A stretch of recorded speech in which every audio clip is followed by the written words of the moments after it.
and gentlemen, what the world has been waiting for, what the world needs now. The one, the only, amazing, original, Johnny Blaze. Often imitated, but never duplicated. There's Johnny. Ladies and gentlemen, I'd like to welcome you all to the amazing original Johnny Blaze Show. It's always great to be here as I blaze right in with my karate kick.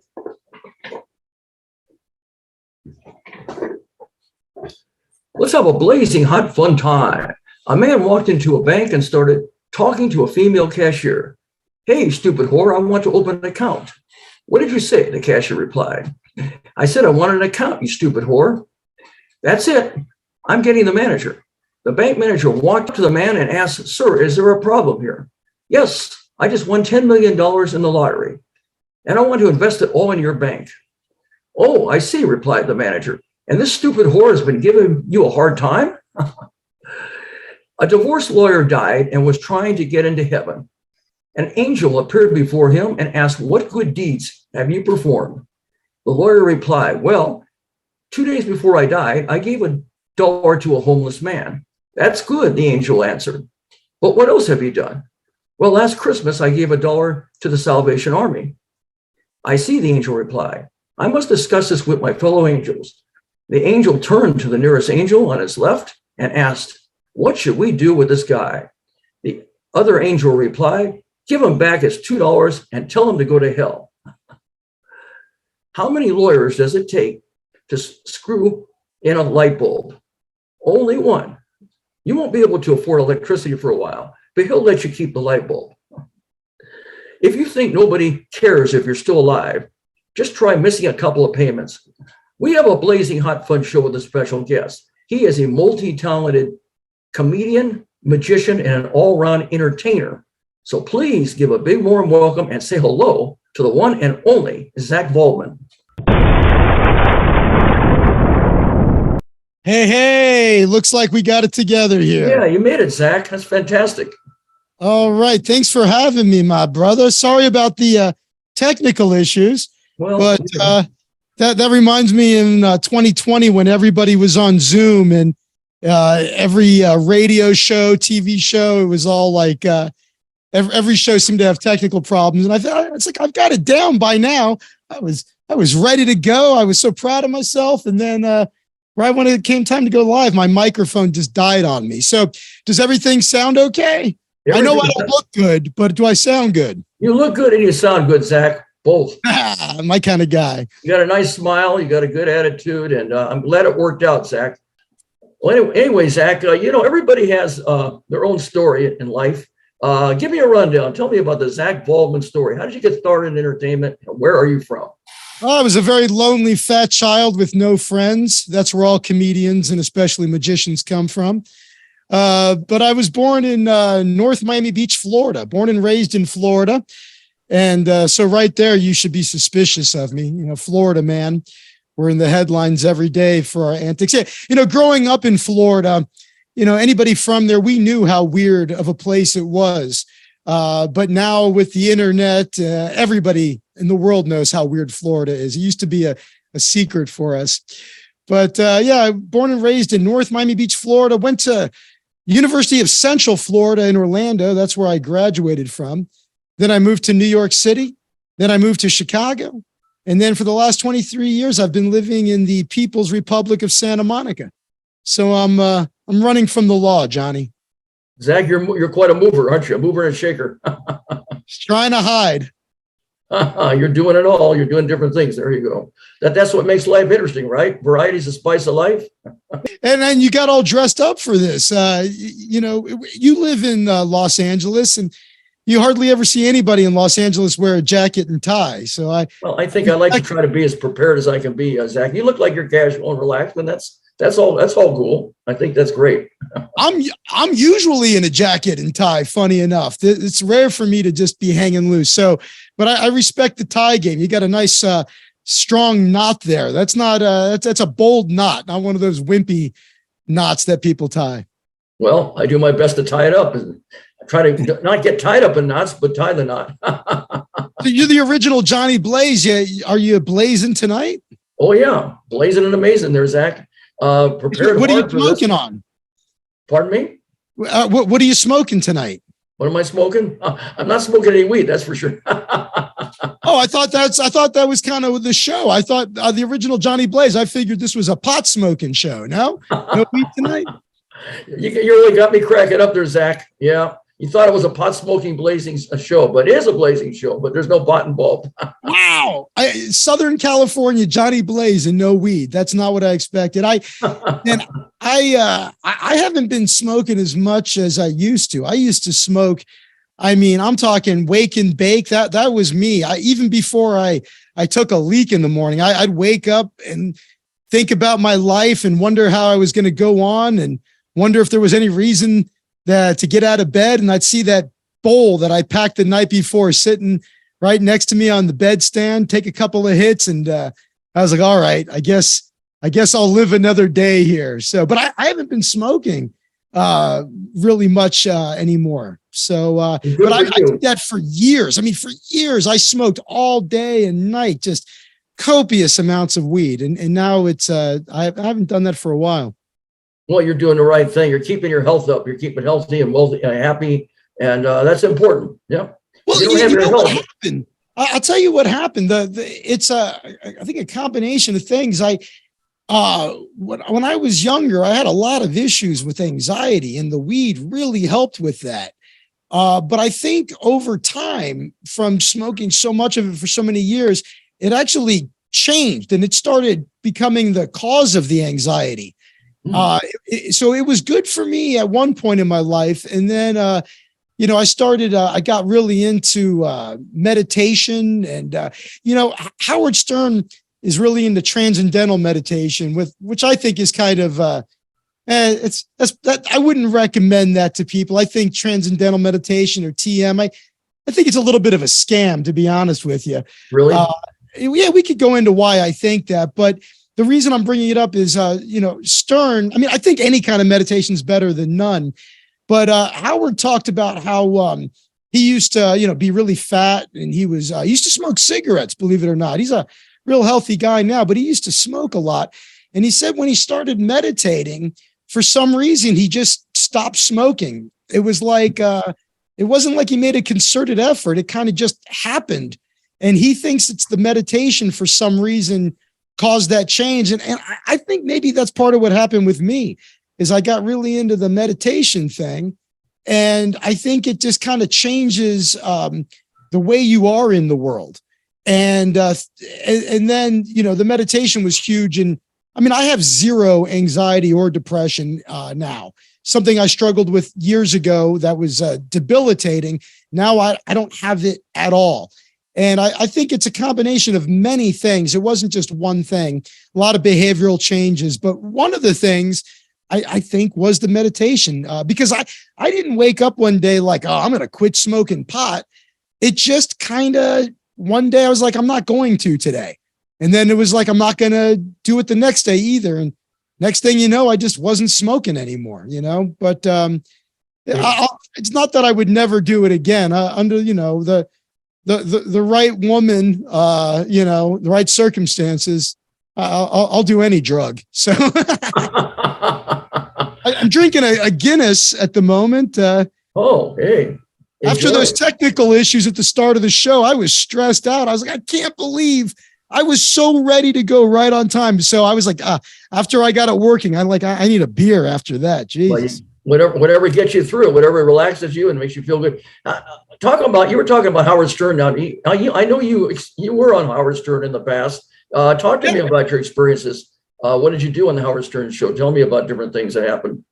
So I probably have, in some ways, one of the greatest radio careers ever. And let me explain why.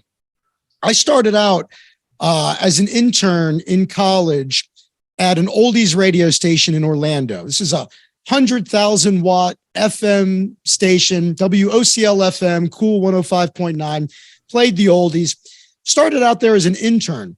And then they ended up hiring me while I was still in college. I think I was working there. Yeah, I think I'd been hired the first semester or the second semester of my junior year of college. So I had basically a year and a half or 2 years left of college. And I was already working at a radio station, and I was the morning show producer. It was this, morning show with a cast of characters. It was an oldie station. So one of the characters was an Elvis impersonator. The program director was the host of the shows, Scott Scooter Sherwood. It's weird, when you're a grown man in your 50s and they're still calling you Scooter, but that's neither here nor there. And Frank Lasco was the news guy. He was one of my favorite human beings that I've ever met in life. Just a wonderful man. And then Alan Spector. Alan Spector was a radio guy in Orlando who used to do radio with Daryl Hammond from SNL. And pardon me. And so I get this job as the producer of this morning show. And in addition to producing the morning show, they also gave me my own late night shift on the weekends as a DJ by myself. And I also filled in all the other day parts. So there were times where I would produce the morning show, which was from 6 to 10 in the morning, and then get off. And then I would do the midday shift, filling in for Brian. God, what was Brian's last name? It doesn't matter. And he was a good enough guy. But I haven't told the story in a long time, so his name's eluding me. My memory, and not because of the weed. It's amazing what I can still remember and what I can't remember. Anyway, so I would literally fill in every day part in addition to doing the morning show. And I grew up doing magic. Since I was a little kid, I started doing magic, just doing birthday parties and senior living facilities, adult birthday parties, corporate events. I started when I was very young doing magic. And when I was in college, I decided, I don't want to do magic anymore. I'm tired of lugging around props. And I always loved stand-up comedy. And I decided I'm going to put all my time into that. I'm going to quit magic and only do stand-up. And there wasn't really, at that time, there wasn't much going on in the way of stand-up in Orlando. There was kind of like one open mic I could go to each week. And, I was getting ready to graduate college, and my program director was a great guy. He used to have a weekly meeting with me and would pull out a Rolodex. No one knows what a Rolodex is anymore, but he had a literal Rolodex with the filing cards and would call, because I wanted to do talk radio. That was my dream. I want to do talk radio. And he would call these other PDs in tiny markets all across the country saying, hey, our morning show producer wants to do talk radio. He's willing to move to the middle of nowhere to learn to do talk radio. And so I'm trying to figure out what I'm going to do when I graduate from UCF there. And I thought, I love the Howard Stern show. If I was able to get an internship out there, man, I could pursue stand-up comedy in New York. So to me, it was just a way to get to New York City.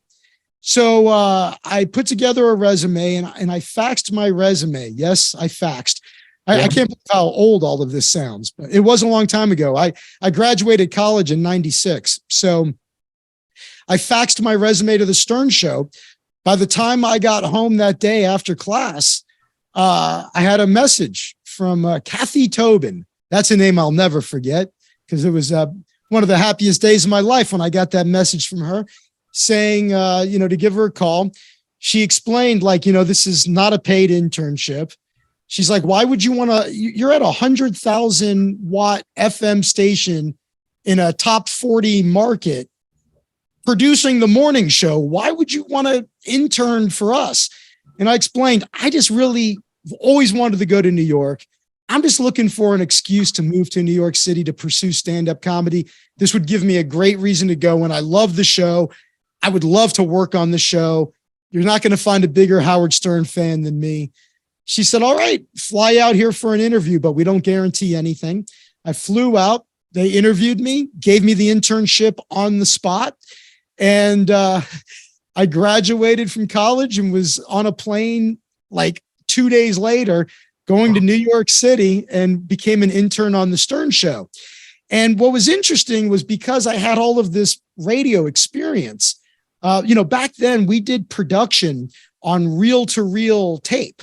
So that was on a multi-track. So I literally learned how to edit with a razor blade and splicing tape, and did all of this production work. I produced radio spots. And when you have like a radio spot, let's say for Ford, it's a national spot, but they would leave a little 10 seconds at the end of it to localize it for that particular area or that dealership. And we call that a tagline. So I used to I knew how to, take these spots, voice the tagline, put a music bed under it. It wasn't a big deal, but the other interns never did anything like that. I did it, 20 times a day for a couple of years. So they actually started paying me as an independent contractor on the Stern Show for certain duties. There were certain things that I did that they paid me for. So what ended up happening was I ended up just kind of doing a little bit of everything there. I did the normal stuff that other Stern interns did, answering the phone. I was a call screener. I did logging of the show. But in addition to that, I also did, I produced Best of Stern on multiple occasions. When the show would be on vacation, I got all those reels and edited together Best of Stern. And so I did a little bit of everything there. And I was on the air a few times until the last time, but they had me on a few times. One of the notable times was Howard wanted to talk to an old person about what sex was like when you get older. And they asked the interns, anybody have like a grandmother or a grandfather that would come on? And I had the greatest grandmother in the world. She was just the best. And I called her up, and she came on the Stern Show, and I was sitting there, in the studio listening to my grandmother talk to Howard Stern about sex. It was I still have the cassette tape of that. It was hilarious, a little uncomfortable, but funny. Yeah, she was, I knew she was a great sport though. So that's about it. I did a little bit of everything there, and I'm sure this is leading up to, what happened at the end, but right. I know there's something happened. I don't want to do all the talking. I know you had some controversial thing happen. I don't know if you want to comment on it or not with Howard Stern. Of course. You kidding me? It's one of my proudest moments. Okay. So I was hoping that they would hire me at the show. But toward the end of the internship, it didn't look like they were going to hire me. And, which is kind of amazing, working there and seeing how inept some of the people were that were working. Like there was this kid, Mike Grillo, Mike Angie was great. I'm conflating their names. Steve Grillo. Mike Angie was started out as an intern there. He was a great guy. He was sharp. He ended up working for the E channel. I don't know if you remember, but the Stern Show was on the radio, but then they had a thing they used to call the E Show, where they put TV cameras in the studio. So the Howard Stern radio show was live Monday through Friday, and then they would edit out segments, and it was on the E channel, the video version of the show. And so Mike Angie went over to that side of the TV side of things. But Steve Grillo was, his reputation on the show was being a moron. And it wasn't an act. It wasn't like a character he was playing. The kid was an idiot. And I was like, really, this idiot works here and they're not going to hire me? It was baffling. And Stuttering John, another moron that I was like, it was almost like I wasn't dumb enough to work there. But when it became clear, it wasn't looking like they were going to hire me. I took it upon myself while the show was live on the air to barge into the studio, run up to one of the microphones and do a commercial for my brother's jazz and blues club in Hollywood, Florida, except I did it completely naked. I snuck into one of the production rooms, took off all my clothes, ran into the studio naked, plugging my brother's nightclub. Howard thought it was hilarious. He kept me on the air naked for 45 minutes, had me escort Luke Perry into the studio, because back then, one of the things you would do sometimes if there was a guest, you would escort the guest from the green room into the chair he was going to sit on in the studio, give him his headphones, adjust the microphone. And so because I was naked, they said, you know what, we're going to have you bring Luke Perry in. So I went and got Luke totally naked. Hey, Luke, come on, I'm going to show you to your seat. And yeah, that was the deal. And then right at 5:00, they fired me. Baba Booey pulled me into Robin's studio, said, look, I know you're just being goofy. You're a great guy. I'm sorry to do this. He actually started to tear up a little bit. Really? Baba Booey's a great guy. He really, he's a good dude.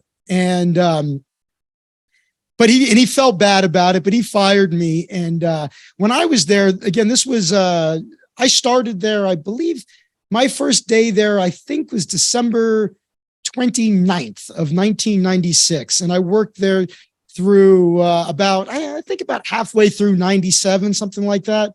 I was there maybe about 6 months or so. And so this is before Artie Lang. And so Jackie, the joke man Martling, is the guy that walked me out of the building. It was like, they didn't have security walk me out. They're like, we're going to have Jackie walk you out. After they fired me, I got my book bag and Jackie and I walked out, and Jackie's still laughing. And he said to me, he goes, in the 70s, streaking was a fad. And I did it once, and it's such a weird feeling. Like, I don't know how you stood there in front of the whole room for 45 minutes naked. He goes, but how weird does that feel? I'm like, yeah, it's insanely bizarre. That must have been very weird. I'm sorry? I wanted to say, I don't know how you mustered up the courage to do something such a zany, weird type of thing. There's so many things could have gone wrong too, because the studio I took my clothes off in was pretty far down the end of the hallway from where the show was happening. And so the first thing was, I'm in this studio ripping off my clothes.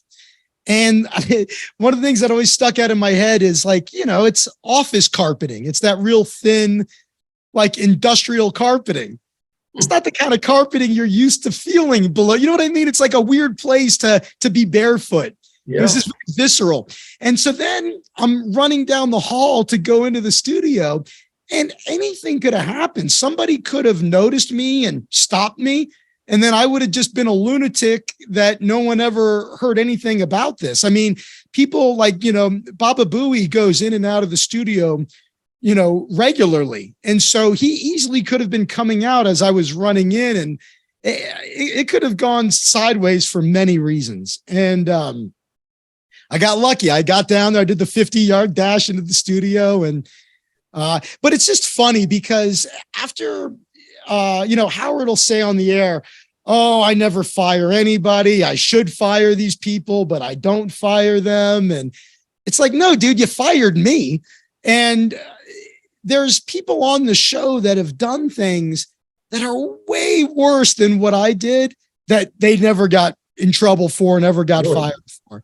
And, it's like, I almost feel like I set a precedent. Like, I almost feel like because of what I did, it allowed other people after me, like Richard and Sal, to come in and do really insane things and not get fired. You know what I mean? Yeah, you were the trailblazer on this. That was the first naked dude on the show, I think. Right. That's what I mean. Yeah. Now, I think that story was covered by Extra, wasn't it? Wasn't it on TV and Extra? Yeah. If you go on YouTube and type in Zach Waldman, Howard Stern, or Zach Waldman Extra, you can see the segment. The segment is almost funnier than what I did because of, the way things are produced with all the, the way they shoot things. And it was funny. Well, it sounds like you had fun doing it. You got noticed, except that you were fired. But and by the way, and I should go back, what I mean by having one of the most blessed radio careers is because, radio is dead. It's been dead now for several years. It's, there's no money anymore. There's no fun anymore. Radio I don't even know who listens to radio anymore. It's just the worst. And, but, I got to work at a really great FM station. I got to be on the air a lot, got to learn a lot, made some great friends, had some great times. And then I go on the Howard Stern show, the greatest radio show in the history of the medium, and ended up walking away with a great story. Then after the Howard Stern show, I went to work for the first full-time internet-only radio station in New York. And then when I moved to Chicago, I worked at the big 890 WLS, which is a very famous AM station in Chicago. I produced the Rokan and Gary Meyer show, or I should say I assistant produced. I can't remember the main producer. I think his name might have been Todd. I don't know. But that was a legendary station. And Rokan and Gary Meyer treated me like gold. And if you don't know, Gary Meyer and Steve Dahl were the kings of Chicago radio. I never worked with Steve Dahl. By the time when I was working for Gary Meyer and Rokan, this was past the point where Gary and Steve Dahl had this very public breakup. I mean, those guys were titans of Chicago radio, and they ended up having a horrible breakup publicly and ended up hating one another. But then I got out of radio. That was the last radio station I worked at. And it's like, man, what a great run I had. I got to do a lot of cool things. I worked for the greatest show of all time. I worked at a legendary station, and I got out of the business before it just totally went to crap, because it's a garbage business now. It's, so I had a great run and a lot of fun. And it's like, I'm not one of those guys that has a ton of stories about how, horrible it was dealing with my program director, or, I didn't stay long enough to go through any, I didn't have any real negative times in radio, very few.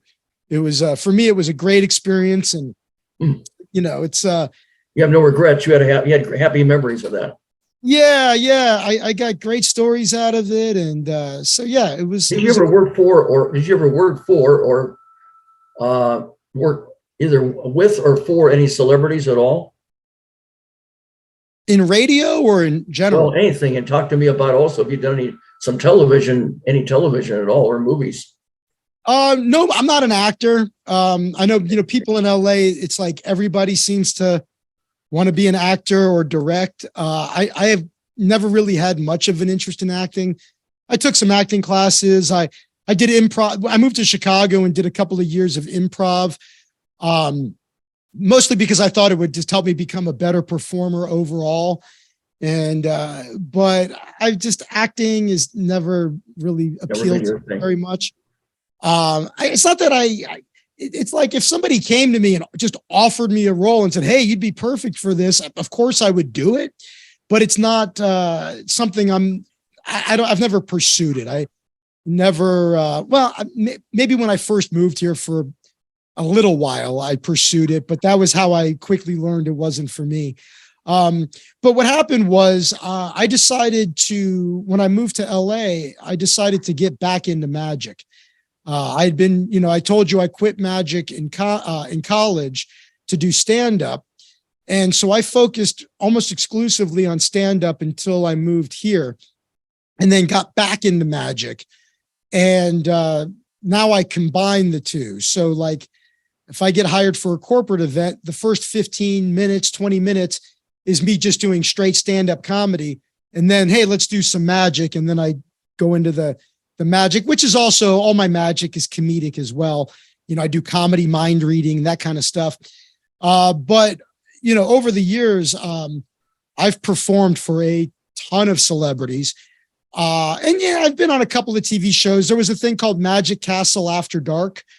That was a little show that was filmed at the Magic Castle. If you don't know the Magic Castle, I know but other people might not be aware.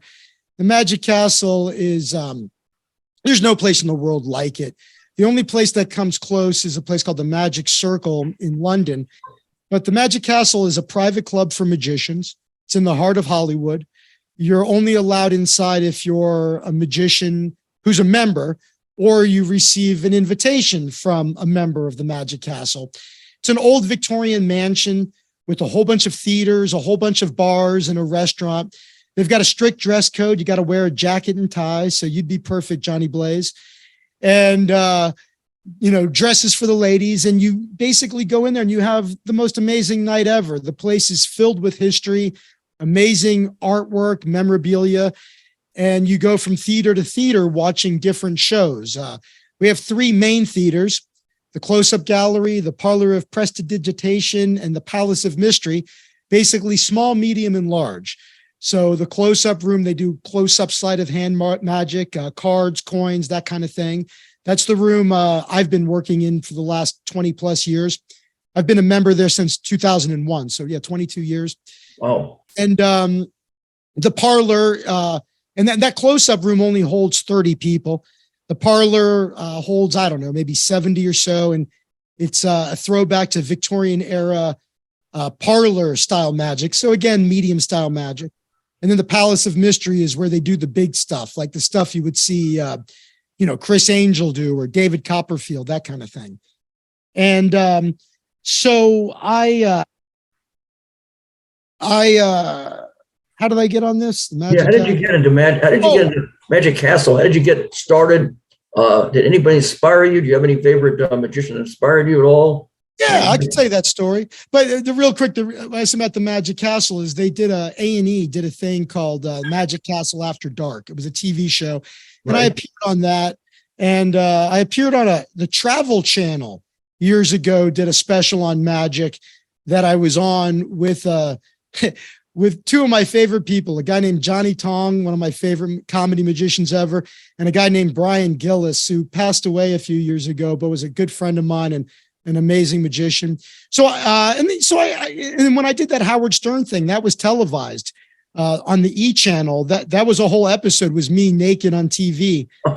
They blurred me out, of course, which, the whole thing was blurred. I was like, from here down was all blurred. I'm not bragging. I'm just saying they had to do a lot of blurring when I was naked on there. But, but anyway,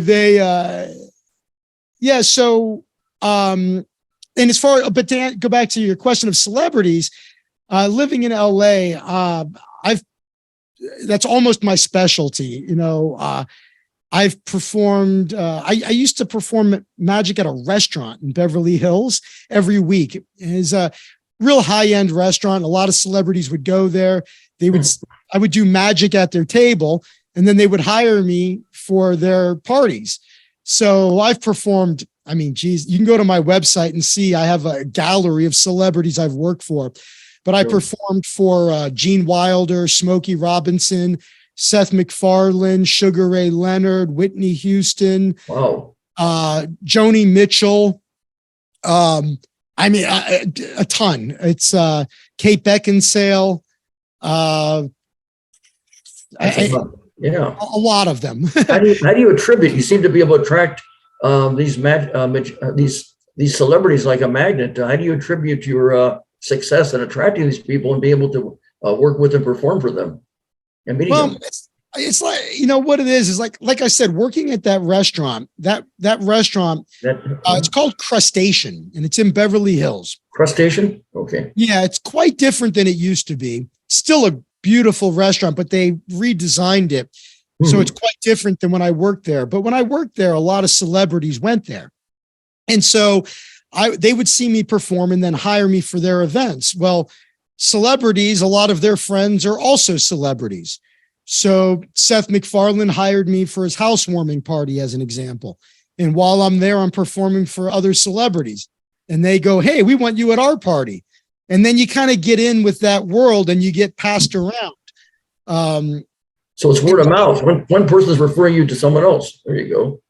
Well, yeah. Well, they're also seeing me work. So They literally are seeing what I'm doing and going, wow, you're great. I want to hire you. And then, so that's kind of how I got into that. And I'm sorry, what your question was, how did I get into magic? Was that? Yeah. How did you get into magic? And also, another question is, how much do you charge and how far will you go to travel to do any kind of performance? I'll travel anywhere. Where I'd love to go? I'd love to get a gig in Dubai. I've never been there, and so I'm trying to see if I can finagle that. But mostly I travel all over the United States. I have done shows in Mexico. And let's see, I never performed in Canada. So other than, and I did do some magic in the Galapagos Islands on a boat, but that wasn't a gig. That was, I was in high school and I took a trip to a school trip to the Galapagos and was just doing magic for the crew and my friends on the boat. That's but as far as, yeah, as far as booked gigs, everything's been the United States and Mexico. So I'll travel anywhere in the world to perform. And as far as what I charge, I mean, it depends. It could be on the low end, $2,500. It's like if I'm going down the street to do, a 40th birthday party for 30 people and I'm doing close-up magic, or, it could be 15 grand if I'm doing a corporate event for a conference, so it's quite a range depending on what it's for, who it's for, where it is, how much customization I have to do, how long of a show. I'll give you an example, like something you might not think about with magicians is magicians oftentimes get hired to perform in trade show booths. So there's a company is got their booth at a trade show and they want to attract a crowd into the booth, right? Get attention for themselves. So they'll hire a magician to gather a crowd and, have a customized message where they're highlighting the features and benefits of the product or service of that company while incorporating magic. And so for something like that, you might get 10 grand a day working a trade show because you've got to learn a lot about that company's product or service and put together a custom script that highlights, all the features and benefits and then incorporate that with the magic. It's a lot of work. And then while you're there, you have to gather a crowd, entertain them, get them into the booth, and then repeat that over and over again. So that's something that you might not think of when you think of magicians, but that's a very common thing magicians get hired to do. And as far as how I got into magic, I mean, look, I was a pretty wacky little kid. Like I said, magicians are generally socially awkward people, usually are not getting enough attention at home. They're of all of the types of people I know, magicians are probably the weirdest and probably the most depraved. I'm making generalizations here, but I would much rather hang out around a group of stand-up comedians than a group of magicians. Now, look, some of my best friends are magicians. Again, I'm making generalizations, but there's a certain personality type with magicians. And, really? I would like to think I evolved over the years, that I did a lot of growing. And, I'm still probably an insane person. I'm a performer. We're all a little crazy, whether you're an actor, a comedian, a mime, a juggler, we're all a little nuts. Then again, who isn't, right? I mean, I want to ask you, what do you think about there's various magicians like Lance Burton, David Copperfield, Penn and Teller, the late great Harry Houdini, a little bit of everything. Whoa! Harry Houdini died? When did that happen? Oh yeah, he died a while back. He was a escape artist, Harry Houdini. That's right. Remember, he was able to escape. You're naming all legendary, amazing magicians. Those guys are all legends, of course. Doug Henning was my guy. When I was a kid, Doug Henning was the one I loved. What is there about Doug Henning that appealed to you? Was he your inspiration for doing magic? No. My inspiration, again, like I told you, being a lonely fat kid with no friends. Don't let any magician tell you any other reason. That's the reason. They're all a mess. No, Doug Henning, I loved him because he was so different. He was just a unique guy. I'm a hippie at heart. and he was a hippie. I would love to have had a chance to eat a bunch of mushrooms and meditate with Doug Henning. He was, he broke the mold. He wasn't like what you thought of when you thought of a magician. I was talking to one of my best friends today about this. He's also a magician, my buddy Tad, and he was saying, yeah, it's like Doug Henning wasn't wearing a top hat and tails and wearing a tuxedo. He was, wearing all these brightly colored clothes and tie-dye shirts with jeans, and the way he presented things was, just very different.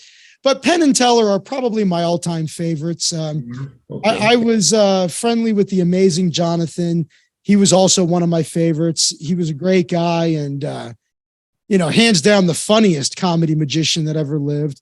I never got to meet Harry Anderson, but I always loved Harry Anderson. People know Harry Anderson as the judge from Night Court, but not everybody realizes he was just an amazing magician, one of the best ever. Wasn't there a Harry Blackstone? Wasn't he also a magician, I think? Yeah, there was Harry Blackstone Sr. and Jr., both Right. legendary magicians. Yeah, absolutely. And, as far as inspiration goes, I think a lot of little kids love magic. And so I don't think I was any different from any other kid that liked magic. It's just, I kept doing it where most people, grow out of it. And for me, I still remember, and I still have my very first magic trick. Really? What was that first magic trick? Yeah. So when I was a little kid, McDonald's introduced this thing called the Happy Meal. And it was a brand new thing, the Happy Meal. And Burger King copied them, and they had their own version of the Happy Meal. I don't remember what they called it. And, when I was a little kid, they had Ronald McDonald was the spokesman for McDonald's, but Burger King had a guy that was the king. And it was a regular dude dressed as a king. He wasn't like a clown or something. It was a regular guy with a beard and a crown. And he did magic tricks, So I was always on Team Burger King over McDonald's, because I love come on, let's be honest. The burgers at Burger King still, the flame broiled, still way better than McDonald's. I don't know why Burger King can't figure out their French fries. They change the recipe all the time, and they just can't do it. Burger King is incapable of making good French fries. But anyway, their version of the Happy Meal, which they copied McDonald's, instead of it coming with like just toys, it used to come with magic tricks. And so I got these different magic tricks from the Burger King ripoff Happy Meal. And I still have the first one. It's I just came across the other day. I'm like, it's in a drawer. It's this little black box that opens up, and you could put something on one side of it, like a piece of paper or something, and then you could close it and open it and it would disappear. And so I loved magic as a little kid. And my older brother, the one with the Jazz and Blues nightclub that I promoted, he was really into magic when he was young, and he used to do kids' birthday parties and stuff. And, at first he had this box of magic tricks. I can picture this in his closet. Above the closet doors, there was like an extra space there. And there was a box that I knew was his magic stuff. And I'd bug him all the time to show me some stuff. And he never would. Oh, I'll do it later. He just never got around. And then finally one day he's like, fine. And he pulled down his box of magic tricks and just proceeded to blow my mind. It was the greatest stuff I'd ever seen in my life. Couldn't believe how cool it was. And one of my sisters, I bugged her to give me a ride to the magic shop, Biscayne Magic and Joke in North Miami, Florida. And went in there, and I proceeded to buy all of the tricks my brother had just shown me, which, because it's like, I wanted to know how they all worked, And so I started working on those tricks, practicing them. And I was always bugging people in my family to take me to the magic shop. And one day my mom said to me, your brother used to get paid to do magic shows when he was about your age. You could make money doing this. And, you keep we've already bought you a lot of stuff. You have enough stuff to put on a show. So why don't you do this? Why don't you take all the stuff you have and organize it into a show and see if you can do some kids' birthday parties or some, old folks' homes. And the money you make, you could use that and buy yourself more tricks, because that's all I wanted to do was buy tricks. And so that's what I did. I put together all the stuff, and my sister, I told you my brother is a jazz and blues sax player. He also still does magic, but my sister was a professional belly dancer. Really? And she worked all these Middle Eastern nightclubs as a professional dancer. But when she started out, she worked for these small party planning agencies, the kind of agencies that have singing telegrams and strippers and clowns and, every kind of, entertainment you could think of for your party. And one of them needed a magician. And she said to them, hey, my little brother is a magician. And this agent said, well, we'll have to have him audition, because I was really young at the time. I was probably 13, something like that. I auditioned. She thought I did great. And she started sending me out for jobs. And then this other agent knew, my sister worked for several of these agencies, and she got me in with this other agency. And before you knew it, I was doing kids' birthday parties. And then I got my first adult show doing close-up magic, and that's interesting. Doing events. Yeah. So your mother convinced you to do it, plus your family, they're all involved in helping you promote you and telling you to go for it, to try to help you with their connections. That's great. Yeah. Most parents would tell you to forget about it and get a real job. My mom encouraged me to make it my job. My mom probably knew I was a lunatic at a young age, though. She was probably like, yeah, this kid's never going to hold down a job. Let's get him some money doing card tricks. Wow. That's really cool. Your mother believed in you and encouraged you, unlike a lot of them that say the opposite. Yeah, get another real job or just give it up.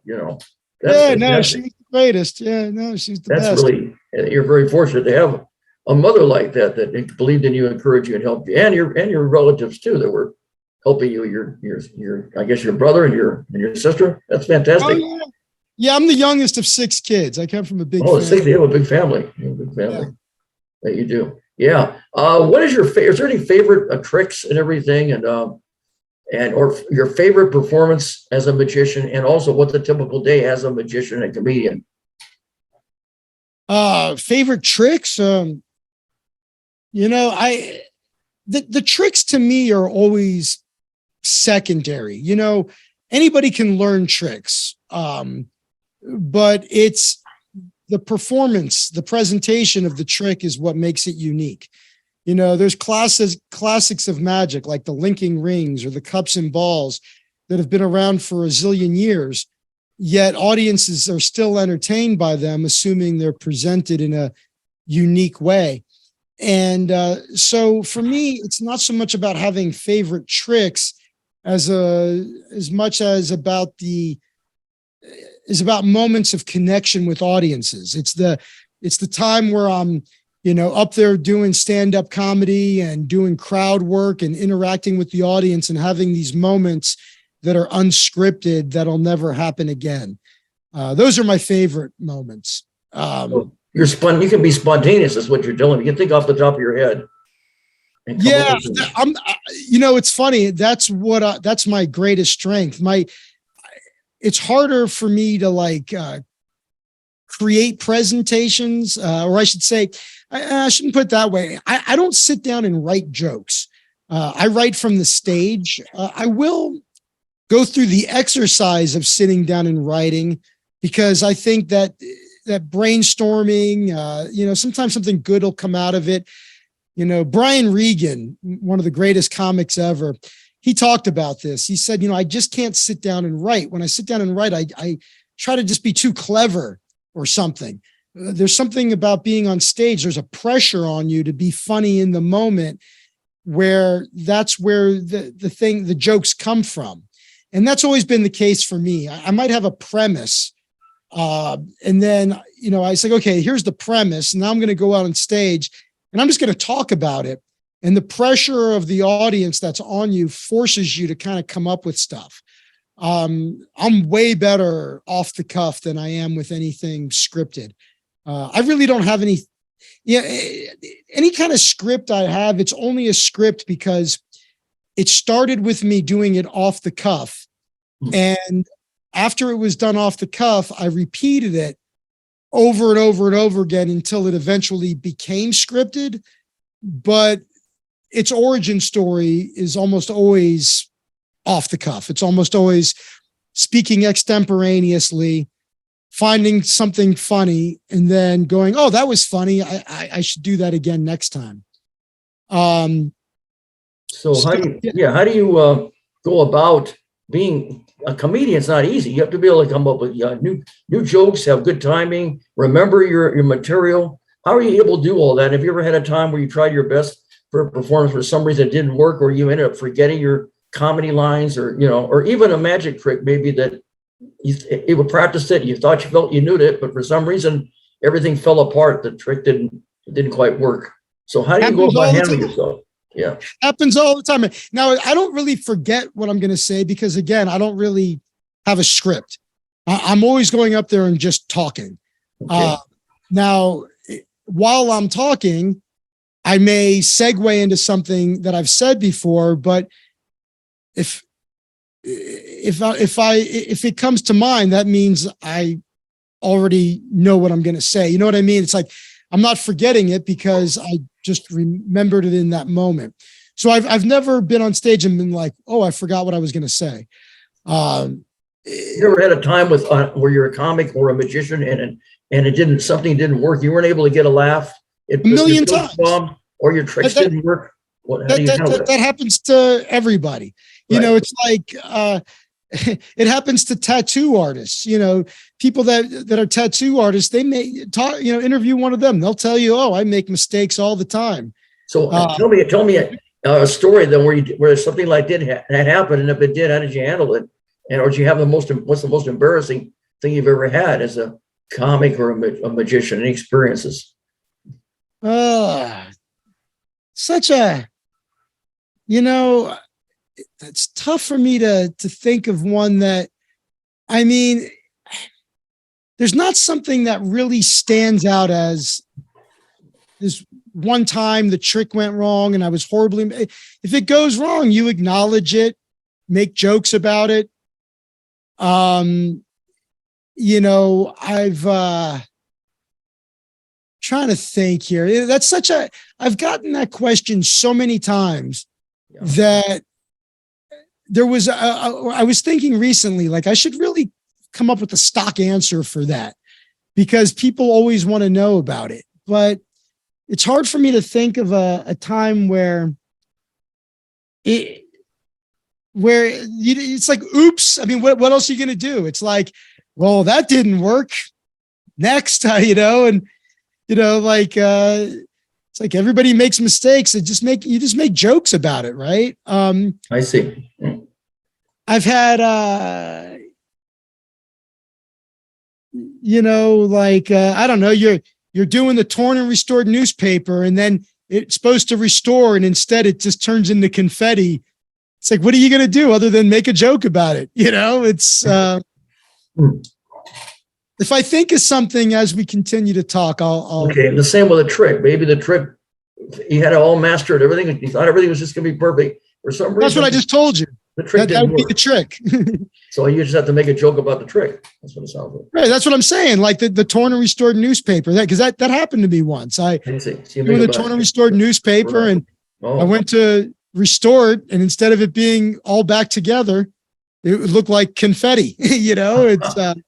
Gotcha. How do you now? Have you ever had performance anxiety as a comedian or a magician? And if you did, how did you handle it? Also, how do you handle rejection? Because that's a big part of in life, but especially in entertainment, there's a lot of rejection involved. How do you handle those?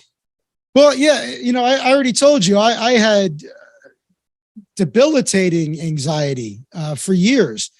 Uh, both general and before a show.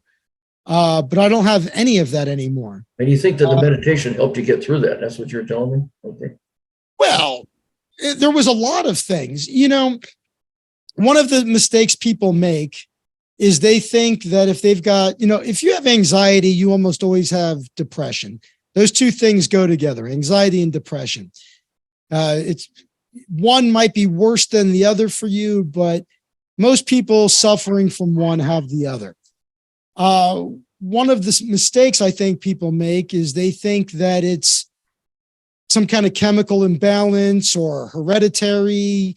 They probably get that idea because of all the pharmaceuticals out there that promise to get rid of these problems. And, there are people that are mentally ill. I live in Santa Monica. I was in the park and I watched a guy have a conversation with a tree the other day. On a regular basis, there are homeless people wandering the streets of Los Angeles like the Walking Dead, screaming at nothing, punching the air. And, they're clearly, it's clear, mental illness. And, but that's a small percentage of people with true mental illness. A lot of people with anxiety and depression think that they're suffering from mental illness, probably because of, like I said, what they've been hearing from pharmaceutical companies. But the truth is, for most people, the anxiety and depression thing, it's a behavioral problem. And if you fix all of those behaviors, your anxiety and depression will go away. So, what are some of those problems? Well, not having a consistent time to go to bed and wake up every day, not having a healthy diet, not exercising, not forming close relationships with people, not taking up some kind of mindfulness practice, waving the white flag and deciding to become a victim, going to pharmaceuticals instead of, tackling this head on, drugs and alcohol. Those things aren't going to help you.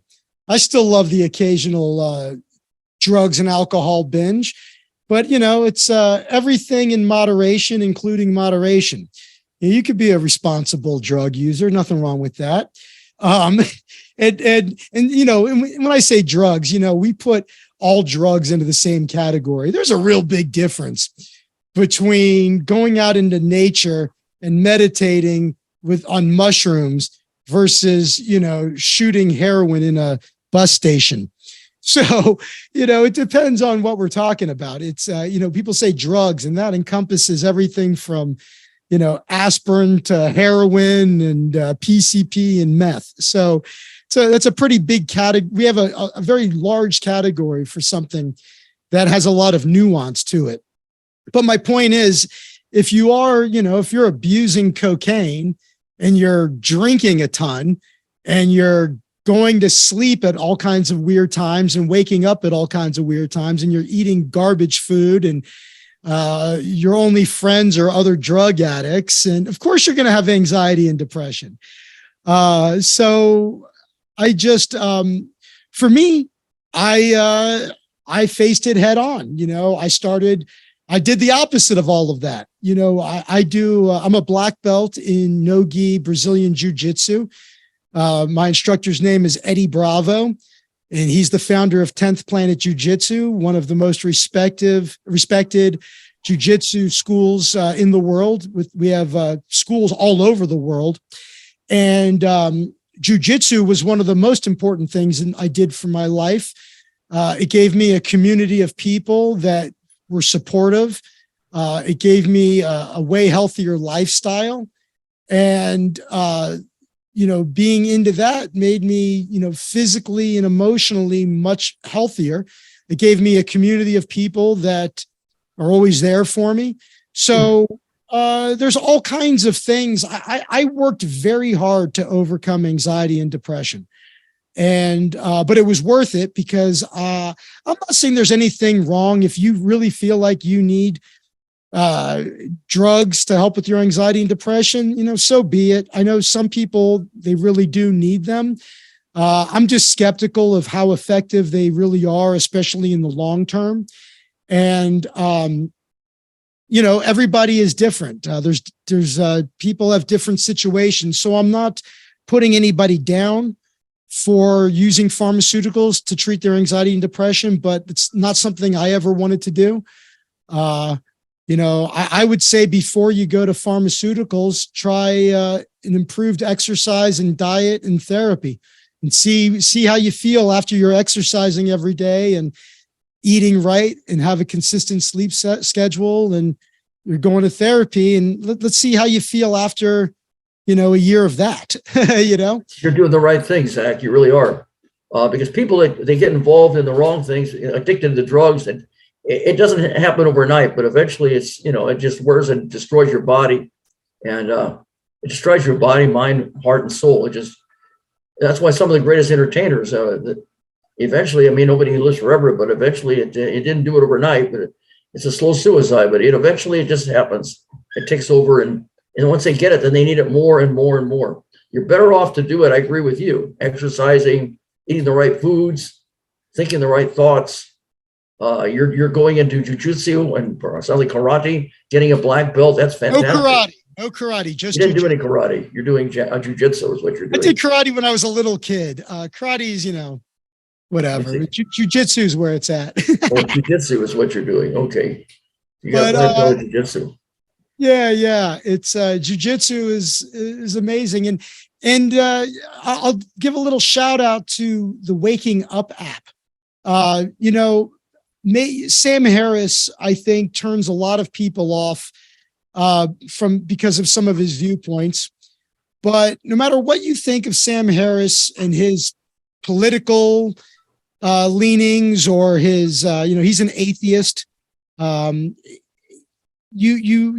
might say, "Oh, I'm not interested in what Sam Harris has to say because I'm not interested in listening to a guy with certain political leanings or that's a devout atheist." But put that aside. Don't throw the baby out with the bathwater, because his Waking Up app, it's an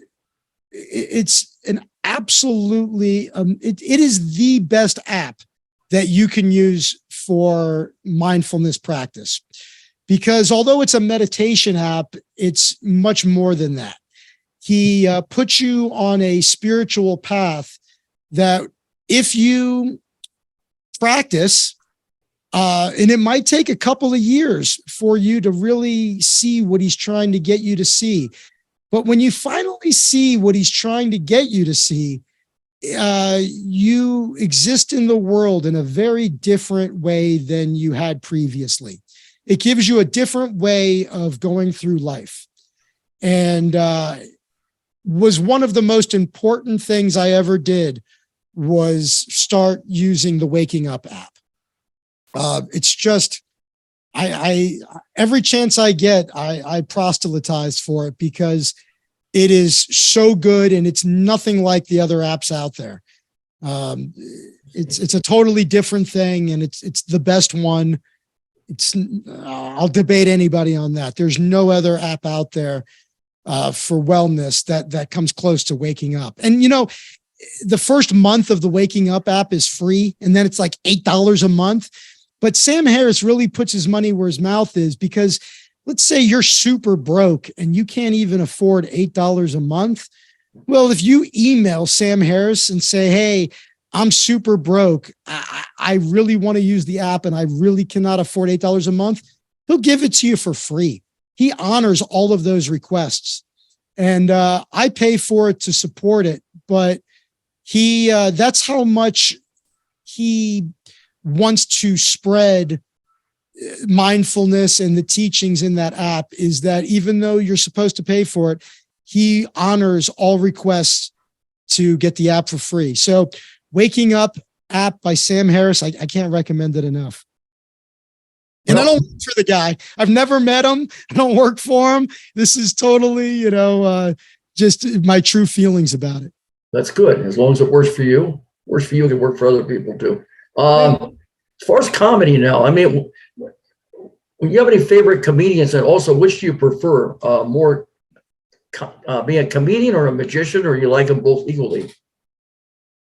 I love them both. I feel that in my heart, I'm a comedian.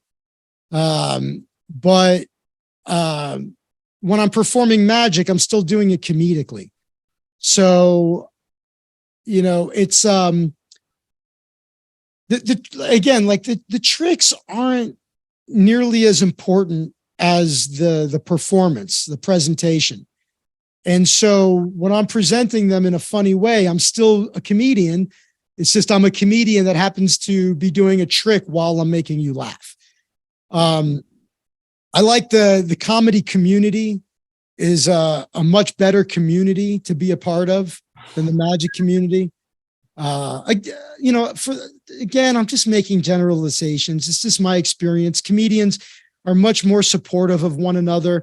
It's one of the things I envy about musicians. I feel like musicians are in bands and it's more of a team effort.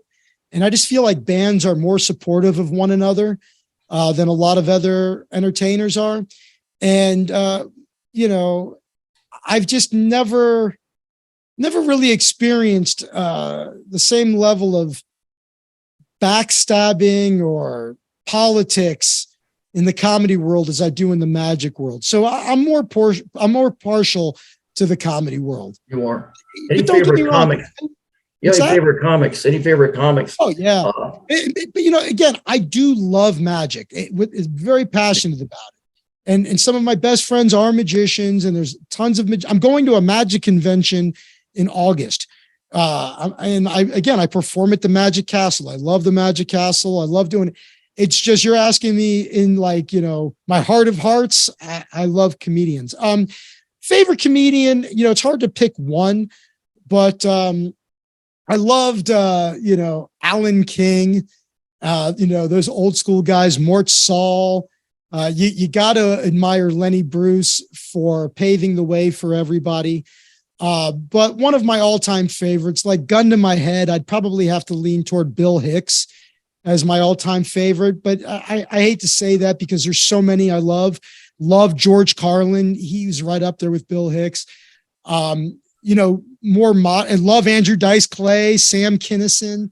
Oh, yeah. Norm Macdonald is also probably, like top three for me is probably Norm Macdonald, Bill Hicks, and George Carlin. But Don Rickles was. Oh, Don Rickles. I mean, Rodney Dangerfield, Joan Rivers. Oh my God, I love Johnny Carson. What did you think of Johnny Carson? Johnny Carson was great. He wasn't really a stand-up, but he did a lot for comedians. He did the great Carsoni growing up in magic. He was the president. Johnny Carson was the president of the Magic Castle at one point. Oh, I didn't know that. Yeah. Yeah, so was Neil Patrick Harris was also. Wow. Oh yeah, he had a great talk. His talk show was phenomenal. There'd be another Johnny Carson. Yeah, and as far as more contemporary guys, my favorite modern guys are Mark Normand and Sam Morrill, Tim Dillon, Theo Vaughn, Bill Burr. I'm friends with Joe Rogan, so I gotta say Joe. But I admired Joe before I became friends with him, and. So yeah, Joe Rogan is another modern comic. Bob Saget was, he's no longer alive, but he was great this day. Bob Saget was great. Yeah, he was. I had a lot of respect for Bob. Obviously, Dave Chappelle. How can you? There's so many great comedians. Jerry Lewis in the past. Oh yeah. How about Eddie Murphy? Another one. Eddie Murphy. Well, Eddie Murphy. Legend. Chris Rock. I performed for Chris Rock once. Really? Did magic for him and some friends. And I also have to give a shout out to Rich Scheidner. How about Rich Scheidner? You know who that is? Rich Scheidner? Rich Scheidner. Scheidner. No, I never heard of Rich Scheidner. Yeah, he was a very famous comic in the 80s and then went on to be more of a TV writer, actor, producer. He was my first mentor in stand-up comedy. Helped me out when I was an open micer, gave me the best advice I ever got in comedy, came from Rich. I'm really good friends with a legendary comedian named Jimmy Schubert. I love Jimmy, love Jim Norton, Nick DiPaolo. There's so many great comedians. I mean, it's just. Remember Rich Little was a great impressionist. He was also funny. Yeah, I got to see Rich Little perform in Vegas when I was in high school. I was like 17 and went to a magic convention in Vegas, and Rich Little performed at the convention. So I actually got to see him once. Yeah. There's just so many great. There are so many. What advice would you give if somebody wants to become a successful comedian and magician? What advice would you give people out there, any fans or friends? All right, a couple things. One, you can only get good at these things by doing it. There's just no other way around it. People can give you advice. You could read books. You could take classes. You could do all kinds of things. But at the bottom line is everybody has their own way of doing these things, and you've just got to put the reps in. There's no way around it. The other thing is when it comes to being, there's a choice to be made also, because you could have an entertainment career or you could have a show business career. And those are very different things. I'll give you an example. If you're a comedian and your goal is a show business career, you're going to have a lot of years of making no money or very little money. And you're going to have to go to places, go to comedy clubs, the Improv, the Comedy Store, the Laugh Factory. If you're really new, you're going to be at open mics, but when you finally are good enough to be an opening act or a middle act, you're going to be making almost no money and performing one-nighters across the country and putting in those reps and showcasing. And it's a long road to go that direction. And there's nothing obviously wrong with that. It's just a different type of thing. An entertainment career would be as if you're a comedian and you decide to specifically perform, let's say, at corporate events or private parties or cruise ships. Well, you can make, or colleges, the college market, although the college market, which used to be a great market, obviously colleges are all, woke and have lost their minds. That's why so many comedians don't want to work them anymore, because they're insane. Places that used to be a bastion of free speech are now the most uptight places in the world. But still, there's for instance, the organization NACA, the National Association for Campus Activities. It's an organization you can join, and you can showcase at their trade shows and be seen by kids at colleges that book entertainment for the upcoming year.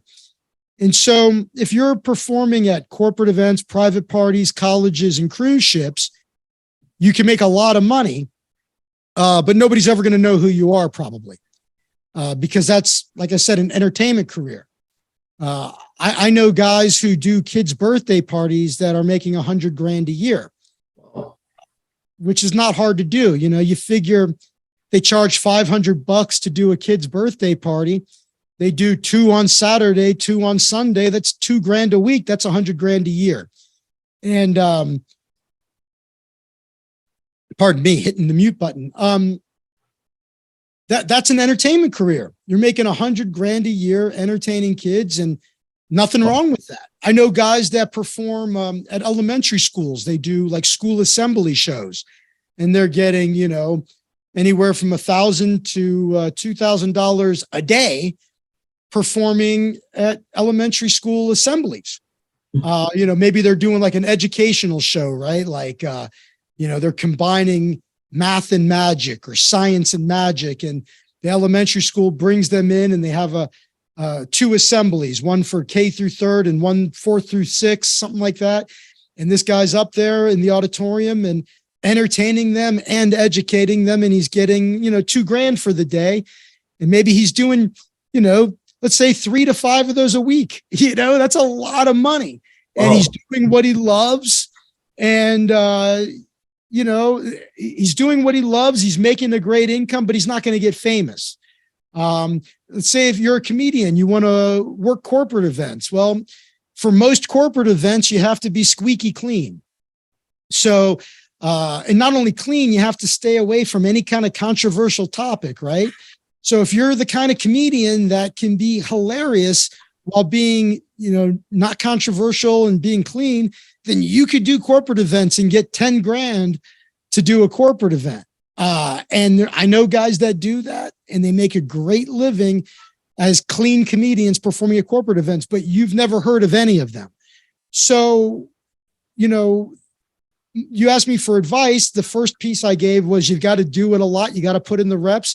And the second piece of advice, just to sum up, is do you want a show business career or do you want an entertainment career? Now, you can have an entertainment career and still pursue a show business career. You can still do corporate events and then still go out on casting calls, or you could still showcase at the Comedy Store regularly and hope to be seen. You could do things, and now with social media and, the gatekeepers being gone, like Matt Rife came from nowhere. That great stand-up comedian. And he started uploading clips of him doing stand-up. The next thing you know, he's released 2 specials with millions of views. And, so he's got a show business career that he did all on his own. And so it's a whole new world, but there's no denying a great show. So, the other piece of advice is that if you do want a career, you have to learn the business side of things. And the business side of things might mean learning, how to work the YouTube algorithm and how to work the algorithms on other social media platforms, so that when you do upload your clips, that people share them and, watch them. But all of that doesn't matter if your show's not good. So your number one marketing tool is your show and having a quality show. If you have a great show, when you get hired, people in that audience will want your information to hire you for their event. If you go to the Comedy Store and you crush, there's a good chance there's somebody in the audience that wants you on their show as well. And so having a great show is the most important thing, and you only get that through repetition. I see. Well, that's good advice. That is good advice. Zach, do you have any present projects right now? Just what I always do. When I'm describing all of this, I'm describing myself. I specialize in really high-end private parties, usually for celebrities, but also for regular people and corporate events. And that's what I do. I've got a show tomorrow. I've got a show Sunday. They're both family shows. I'll be in somebody's living room tomorrow. I won't say who, but I'll be in somebody's living room tomorrow for his birthday, presenting my comedy magic show and doing the same thing on Sunday. And I've got other private parties and corporate events coming up, but I still do I still will go to the other big clubs, and I still pursue the showbiz side of things. But it's like, I have, instead of having a day job and pursuing a show business career, my day job is doing private parties and corporate events while pursuing a show business career. Oh, you're doing it all there. Do you have any future dream projects that you haven't done yet, but you're thinking about doing in the future, Zach? No, it's funny. I've never worked cruise ships, and I just picked up 2 different agencies representing me for cruise ships.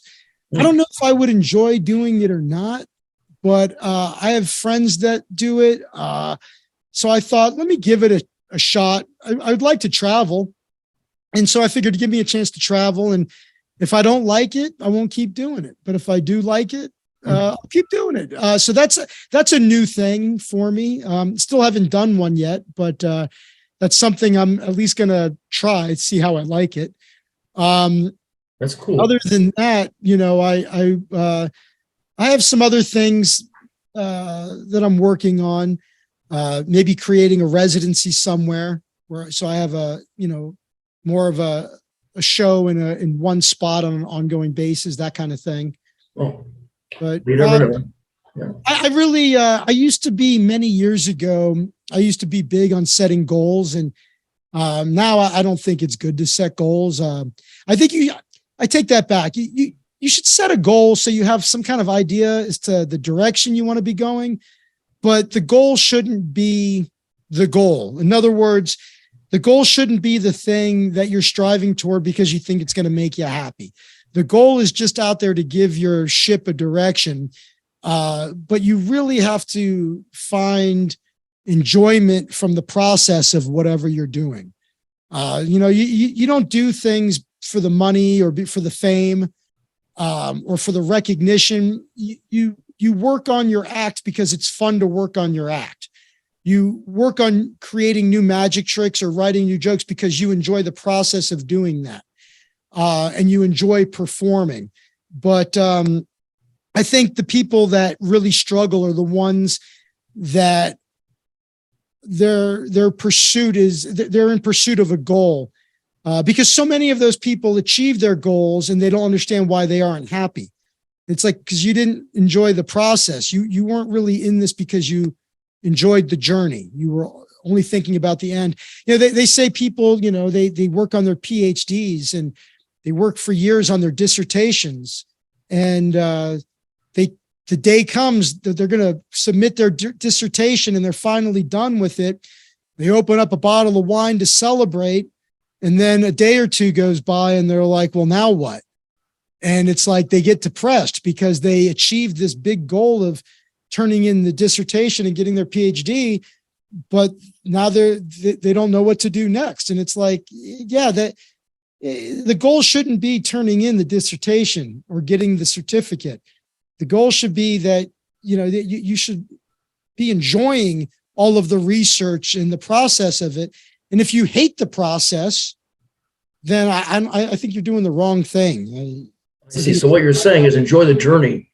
Don't think Absolutely. about the outcome. Enjoy what you're doing. Absolutely. That makes sense. That makes a lot of sense, Zach.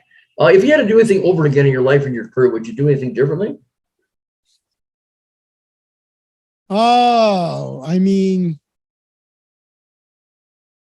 I don't think it's not an option. So, I mean, we all have regrets, right?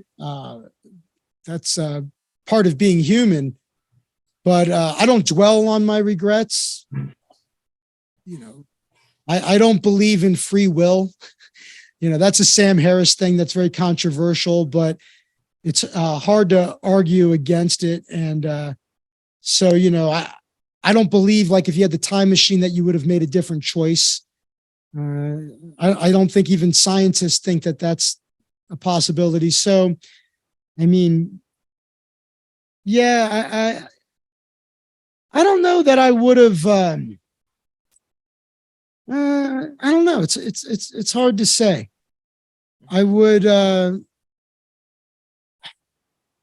I'm so happy now, and I don't know. I don't think I would have changed anything because everything that happened is what made me who I am now, and I'm just lucky. I'm insanely grateful for the life I have. Nothing's more important than your health. Agreed. Without your health, you have nothing, and I'm healthy.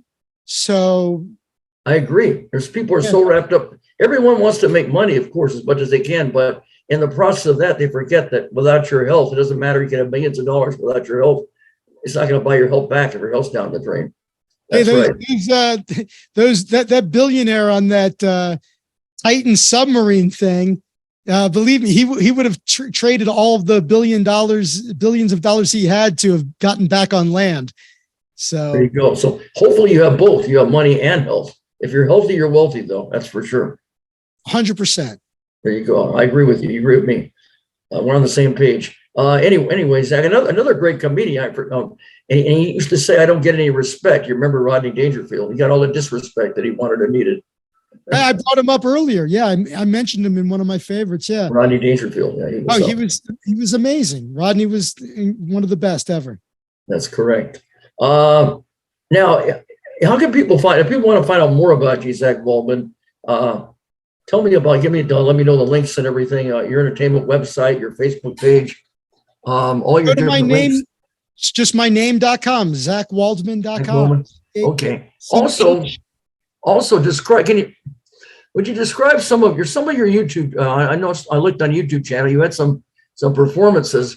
Trying to remember now, there was one with Pretty Little Liars was one. There was another one at the Magic Castle doing your balls and cups. And I think there was another one. There was one other one too. I'm trying to remember now what that first one was. It was at the Ice House. I think you were doing a performance at the Ice House. Yeah, the Ice House in Pasadena, one of my favorite. Yeah, you were doing some type of performance over there. I think about pot. It had something to do with, that's right, pot magic. Can you describe all those different performances? Those were some standout performances that I noticed on your YouTube channel. Yeah, the pot act, I started doing that over 20 years ago. And I was a little annoyed recently because there's a guy doing a show called Smokus Pocus that he's doing out in Vegas. And it's like, oh man, I was the guy with the weed magic act. And for me, it was just a routine in my show. And this dude turned it into an entire show of weed magic. So that's always annoying when you feel like somebody's copying your idea. But then again, there's no new ideas. A friend of mine named Steve Spill, who is a well-known magician, back in the 70s, he did a drug-themed magic act.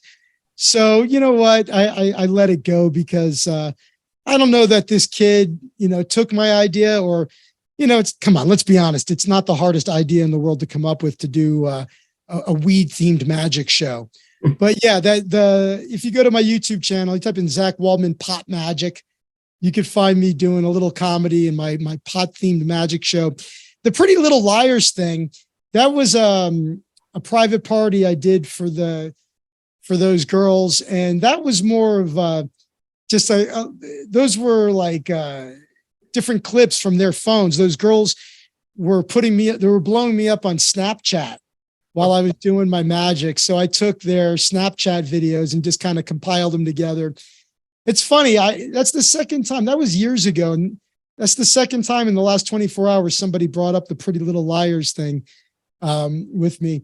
It was funny. After that happened, I got inundated with phone calls from young girls, like 12-year-old girls going, "Oh my God, you performed for, these girls on Pretty Little Liars. You're a star." It was just one phone call after another. It was kind of weird. I'm like, I got a bunch of children calling me, which is not good. It's this day and age, it's like, right. No, I think gotta be careful. That's true. But it was the last one. You had another one on the Magic Castle, balls and cups. I'm curious. I once did a magic trick on one of my shows, the Shriners Hospital for Crippled Children, in which I put 3 balls with 3 cups. Is that the same thing that you did on that Magic Castle show? I mean, the cups and balls is one of the oldest magic tricks in the world. There's actually video of Keith Richards performing that trick. That's how old that trick is. Keith Richards from the Rolling Stones. Oh. That's a joke. That's a joke because everybody jokes about Keith Richards being so old. Joke. Okay. No, because every magician, they say there's pictures, there's cave paintings inside of pyramids with them doing the cups and balls. That's how old that trick is. There's a million versions of that trick. It's a classic of magic. So if you were doing a trick with 3 cups and 3 balls, you were probably doing some version of it. Every time I did that in the Shriners show. I also I made a scarf appear and disappear on that show also. A what appear and disappear? I made a scarf appear and disappear on that show, on the Shriners Hospital for Children show. Yeah. Scarf, yeah. Yeah, there's it's that's the trick also, that when little kids get a magic set, it usually comes with a little set of plastic cups and balls. Yeah. Yeah. And then there was another trick that I did. Even though I'm not a magician like you, an expert magician, but I incorporated into a children's show I did in the past, Johnny Blaze from Mars. I busted a bunch of balloons, but eventually I mastered it where I put a needle through a balloon without popping it. Yeah, another great trick. That's another trick. That was a fun trick too. So they liked it there. They really loved it. Oh yeah, I was able to do it successfully. Now, Zach, wondering, how about you were saying that you might be able to come up with some type of it would be great if you had like a magic trick for our show, for our fans, Yeah, and friends. You want to close on this? Yeah, we do want to come to us. We're getting ready to close on the show. That's right, and to wrap it up and close it. We'd love to see our fans and friends would love to see your talented, blazing, and amazing ability to do some type of magic trick. Okay, I want to make sure that this thing is working real quick. Hold on a second. Okay, that's working. So you could see my logo there. Okay. And again, yeah, the best way to find me is just to go to my website, which is zachwaldman.com. Just a reminder, Zach is with an H. But what I'm going to show you right now is I'm not going to show you anything because this magic is going to take place in your mind's eye. Okay. So anybody that's watching this live, you can all follow along with this. And we're just going to do a trick using your imaginations. And it's not required for you to close your eyes, but it might make it a little bit easier if you do. The better your imagination is, the better chance you have of this working for you. And pardon me. So what I'd like you to start off by doing is, if you're inclined, close your eyes. Okay. Regardless, I want you to picture three creatures, three figments of your imagination. And I'm going to tell you what these creatures are. Okay. The first creature is a little alien. You know the type. He's about 3 feet tall, gray-green skin. He's got a big head, cute little alien guy, right?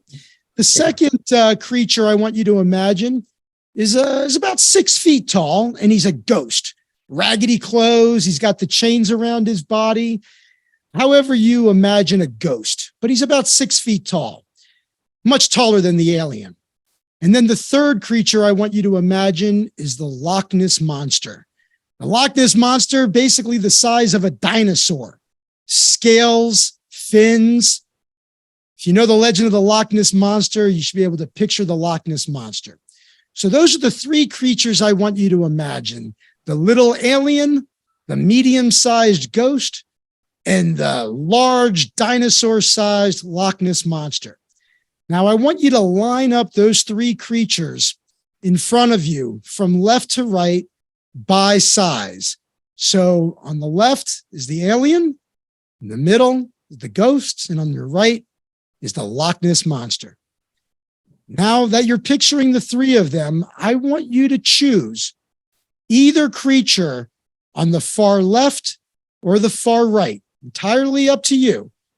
Either the alien who's on the far left or the Loch Ness Monster on the far right. You choose one of them and put him right in the middle between the other two. It's up to you. Okay. I want you to now visualize the new lineup of monsters you have, and I'm going to give you a choice. If you're happy with this new arrangement, you can leave them exactly the way they are. If you prefer to put them back the way they were when we started, you can do that right now. Entirely up to you, your choice. Okay. Now that you've done that, whichever creature is on the left, I want you to tell him to go away. And he does it. He listens to you. Poof, he's gone. No longer a figment of your imagination. Now listen very carefully. You have two creatures left. I want you to mix them up in your mind as long as you want. And then I want you to stop mixing them right now. Now, this is your choice. You're picturing two creatures. Okay. If one of those creatures is the Loch Ness Monster, I want you to tell the creature on the monster's right to go away. Now, it's possible that there's nothing to the right of the Loch Ness Monster. If that's the case, make the creature on the left go away. Now, it is possible that you're looking at the alien and the ghost. If that's the case, tell whichever creature's on the right to go away. Okay. Now, through all of this mixing and decisions you've made, we've all come down to just one creature that we're all envisioning. Now, you have to admit, if you had seen an alien, a ghost, and the Loch Ness Monster all in the same day, that used to be considered weird. These days, with how weird the world has gotten, it might not be the weirdest thing you've seen today, especially if you've been on Twitter. But you've arrived at one creature and one creature only. And I want you to open your eyes and take a look. And the question is, go ahead and open up your eyes there, Johnny Blaze. Take a look. Okay. My question to you is, how did I know that you and everybody else all chose the Loch Ness Monster? I don't know. That's really something. Yeah, that was the one on the right, the monster. There you go. So if you followed my directions, then everybody watching this. Well, you know what it sounds like? This sounds like almost like hypnosis. That's what it sounds like, you know. Well, if you followed my instructions correctly, then everybody should have ended up with the Loch Ness Monster. The Loch Ness Monster. Okay, that's cool. It really is, Zach. Yeah, you're a master. Well, anyway, that was very, very great. Zach Waldman, you have had and continue to have a blazing and amazing life as an all-around comedian, magician, and all-around entertainer going forward. And so keep on blazing those trails. I've really enjoyed having you as a guest. The time has gone by very fast on my show, the Amazing Original Johnny Blaze Show. You have been very entertaining, very fun, very informative, very inspirational. So thank you for being a guest on my show. Thank you so much for having me. I really, really do appreciate it. And I hope you have a wonderful rest of your night, fellas. Anyway, for all my fans and friends, we're getting ready to close out and wrap up the show. Always keep a smile on your face and a song in your heart. And until next time, happy trails and blaze out. Ladies and gentlemen, if you would like to be a guest on an entertainment talk show, please send us an email at amazingoriginaljbshow@gmail.com. All of our episodes will appear on YouTube and Facebook and receive over 3,000 views.